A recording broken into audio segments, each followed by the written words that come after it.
ওম নমঃ শ্রীমদ্ভগবদ্গীতায় নমঃ। ষষ্ঠ অধ্যায় ধ্যান যোগ। শ্রী ভগবানুবাচ শ্লোক 15 যুজম্ম এবং সদা আত্মানাম যোগী নিয়ত মানস শান্তিম নির্বাণ পরমাম মৎসংস্থাম অধিগচ্ছতি। অর্থাৎ ভগবান বললেন, এভাবেই দেহ, মন ও কার্যকলাপ সংযত করার অভ্যাসের ফলে যোগীর জড়বন্ধন মুক্ত হয় এবং তিনি তখন আমার ধ্যান প্রাপ্ত হন।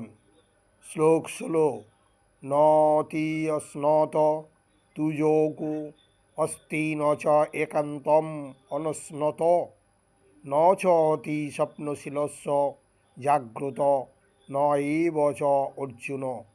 অর্থাৎ পরমেশ্বর শ্রীকৃষ্ণ বললেন, অধিক ভোজনকারী, নিতান্ত অনাহারী, অধিক নিদ্রাপ্রিয় ও নিদ্রাশূন্য ব্যক্তির যোগী হওয়া সম্ভবপর নয়। ওম ভূর্ভুবস্সুঃ তৎসবিতুর্বরেণ্যং